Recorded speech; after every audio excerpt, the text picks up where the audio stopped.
Pregnancy का 8वां महीना, pregnancy के 8वें महीने में बहुत सारे चेंजेज होते हैं और बहुत सी आपके सामने चैलेंज खड़े हो जाते हैं। लेकिन प्रेगनेंसी के 8वें महीने में कुछ बातों का ख्याल रखना आपको काफ़ी ज़रूरी है। अगर इन बातों का ख्याल आप नहीं रखोगे तो प्रेगनेंसी के 8वें महीने में बहुत आपको दिक्कतें का सामना करना पड़ेगा। और दूसरी बात फ्रेंड्स कि प्रेगनेंसी के 8वें महीने में कौन कौन से ऐसे सिम्टम्स दिखाई देते हैं जिससे कि आप ये अंदाज़ा लगा सकते हो कि आपके गर्भ में लड़का है या लड़की है। चलिए आज के वीडियो में जानते हैं। हेलो फैमिली, आपका हमारे यूट्यूब चैनल में बहुत बहुत स्वागत है। प्रेगनेंसी का 8वां महीना बहुत ही खूबसूरत महीना होता है। जो प्रेगनेंसी का 8वां महीना होता है ना, इसकी अनुभूति आपको बहुत ज़्यादा होती है।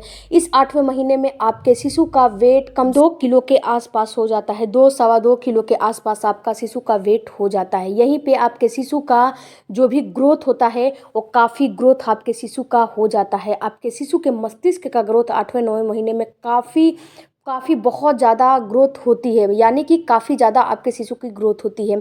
उसके बाद फ्रेंड्स 8वें महीने में आपको खुजली और इचिंग की परेशानी बहुत ज़्यादा होने लगेगी, क्योंकि 8वें महीने में आपके शिशु का वेट काफ़ी ज़्यादा बढ़ रहा है। वेट बढ़ने की वजह से आपके यूट्रस भी काफ़ी ज़्यादा बढ़ रहे हैं, जिस वजह से कि आपकी मांसपेशियाँ बिल्कुल खिंच रही हैं, उसमें खिंचाव आ रहा है बहुत ज़्यादा।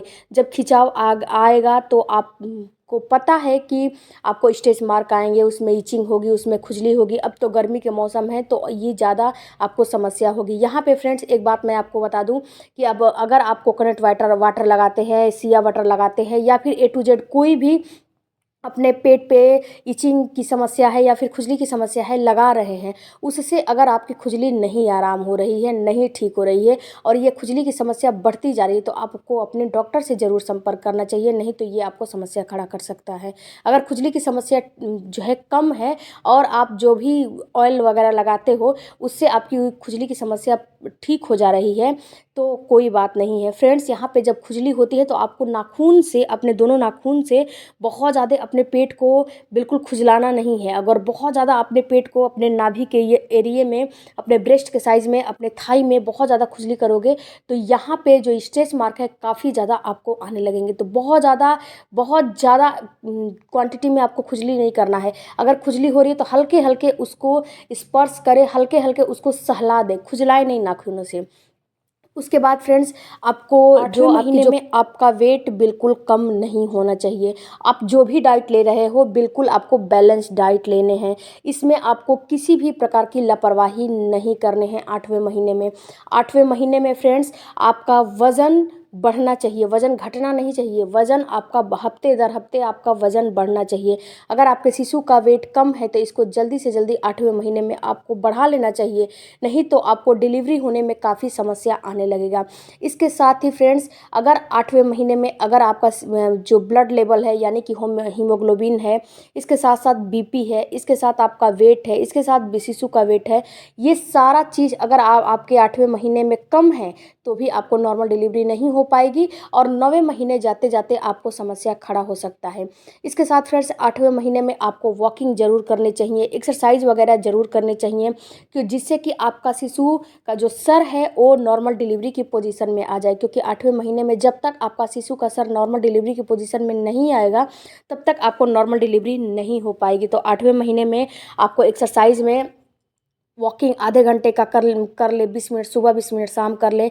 इसके बाद आप ब्रीदिंग एक्सरसाइज करिए। ब्रीदिंग एक्सरसाइज अगर करोगे तो इससे आपको काफ़ी जो है इसका टेक्निक सीखोगे तो काफ़ी मदद मिलेगा। जब आप हॉस्पिटल में भर्ती हो जाओगे उस समय ब्रीदिंग एक्सरसाइज आपके लिए काफ़ी ज़रूरी है। तो ब्रीदिंग एक्सरसाइज करिए। इसके बाद आप बटरफ्लाई एक्सरसाइज करिए।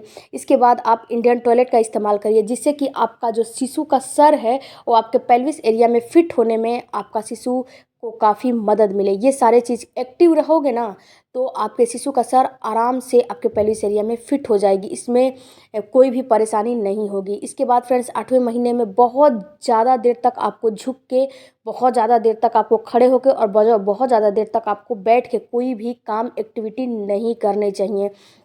झुक के तो कोई एक्टिविटी नहीं करनी चाहिए, क्योंकि 8वां जो महीना होता है आपके लिए काफ़ी क्रिटिकल रहता है 8वां महीना, क्योंकि 8वें महीने में आपको प्री मैच्योर डिलीवरी होने का भी खतरा रहता है, प्रीटर्म डिलीवरी होने का भी खतरा रहता है, जो कि प्री मैच्योर डिलीवरी अच्छी नहीं मानी जाती है। तो आपको 8वें महीने में थोड़ा अपने ऊपर ज़्यादा से ज़्यादा ख्याल देना है और ज़्यादा से ज़्यादा ध्यान रखना है। तो 8वें महीने में झुकना तो आपको बिल्कुल नहीं है। अगर खड़े होकर काम कर रहे हो तो 10-15 मिनट के बाद बीच बीच में थोड़ी देर के लिए रेस्ट ले लो, ताकि आपकी जो ग्रेविटी है, ग्रेविटी के कारण आपके बच्चे को कोई दिक्कत ना हो पाए। इसके बाद फ्रेंड्स 8वें महीने में अगर आपको बहुत ज़्यादा इमरजेंसी है तो ही ट्रैवलिंग करें, वरना आपको ट्रैवलिंग बिल्कुल अवॉइड करने हैं 8वें महीने में।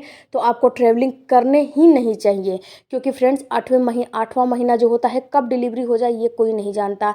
8वें महीने में अगर आप ट्रैवलिंग करोगे, भीड़ भाड़ वाली जगहों पे जाओगे, हो सकता है कि पैर फिसल जाए, हो सकता है कि आप गाड़ी बस में जा रहे हो तो झटका लगे, धक्का लगे, तो कोई भी दिक्कत आपको हो सकती है। अगर आपको मजबूरी है 8वें महीने में बहुत ज़्यादा, यानी कि डिलीवरी के लिए अपनी मायके जाना हो या फिर अपने ससुराल जाना हो या फिर अपने कहीं भी जाना हो, तो आप अपने निजी जो अपना पर्सनल गाड़ी होता है ना, उससे आप जाइए। ऐसे आपको भीड़ भाड़ वाली जगहों पे ट्रेन में, बस में नहीं जाना चाहिए, नहीं तो आपको दिक्कत हो सकती है। उसके बाद फ्रेंड्स 8वें महीने में आपको अपने प्रोटीन का इंटेक बढ़ा देना चाहिए फ्रेंड्स। अंडा हो गया, दूध हो गया, हरी सब्जियां हो गई, जो भी जिन चीज़ों में प्रोटीन की मात्रा ज़्यादा होती है उन चीज़ों का इस्तेमाल आपको बढ़ा देना चाहिए फ्रेंड्स। क्योंकि 8वें महीने के बाद आपका 9वां महीना आने वाला है, 9वें महीने में आपकी डिलीवरी होगी। उसमें आपका जो ब्लड है काफ़ी ज़्यादा निकलता है और ब्लड निकलने की वजह से आपको वीकनेस आ जाएगा। तो आप आगे से ही इस चीज़ की तैयारी किए रहोगे तो आपको कोई भी दिक्कत नहीं होगी। तो प्रोटीन का इंटेक आपको 8वें महीने से ही बढ़ा देना चाहिए। उसके साथ साथ फ्रेंड्स आपको अपना शुगर पे भी ध्यान रखना चाहिए 8वें महीने में। 8वें महीने से ही नमक और चीनी दोनों का इंटेक आपको कम करनी चाहिए। 8वें महीने में कमर, बैक पेन होना आपको बहुत ज़्यादा होने लगेगा। इसके बाद फॉल्स लेबर पेन भी आने लगेंगे फ्रेंड्स। ये सारे चैलेंज आपको 8वें महीने में होने लगेंगे। अब बात करते हैं कि कौन सा ऐसा 8वां महीना में सिम्टम्स आपको दिखाई देता है जिससे कि आप देख के अंदाज़ा लगा लोगे कि आपको लड़का होने वाला है कि लड़की।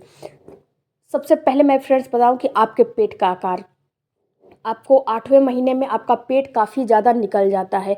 अगर ये पेट बिल्कुल चपटा है और ये पेट आपका बहुत ज़्यादा नहीं निकला है, बिल्कुल चपटा है और कमर और हिप बिल्कुल चौड़े हो गए हैं, तो समझिए कि आपको लड़की होने वाली है।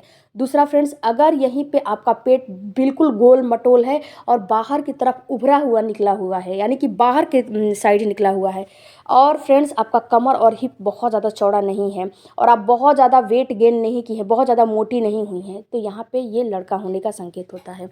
इसके बाद फ्रेंड्स 8वें महीने में अगर 8वें महीने में अगर आपका जो बेली बटन पे जो लाइन, जो ब्लैक वाली लाइन आती है वो बिल्कुल ब्लैक हो गई है और आपका जो ब्रेस्ट है उसका निप्पल बिल्कुल ब्लैक हो गया है, तो ये भी लड़का होने का संकेत होता है। यहीं पे ये भूरी लाइन है और ये बिल्कुल ब्लैक नहीं हुई है और ये लाइन आपको नीचे से लेके ऊपर तक, नाभि के ऊपर तक नहीं गई है, तो ये आपको लड़की होने के संकेत होते हैं। 8वें महीने में फ्रेंड्स अगर आपको पेट के निचले हिस्से में पेन हो रहे हैं तो ये भी माना जाता है कि लड़का होने वाला है, क्योंकि लड़का बिल्कुल नीचे के साइड रहता है। इसके साथ साथ फ्रेंड्स आपकी जो खुजली की समस्या है वो काफ़ी ज़्यादा नहीं है, लेकिन यहाँ पे आपके पैरों में सूजन, स्वेलिंग आ गई है, आपको खुजली थोड़ा हो रही है, तो ये भी लड़का होने का संकेत माना जाता है। फ्रेंड्स, आई होप कि इस वीडियो से आपको कुछ नॉलेज मिला होगा, तो चैनल को ज़रूर सब्सक्राइब कीजिएगा। मिलते हैं अगले वीडियो में। आपकी कोई भी क्वेरी होगी तो कमेंट बॉक्स में ज़रूर दीजिएगा। Thank you for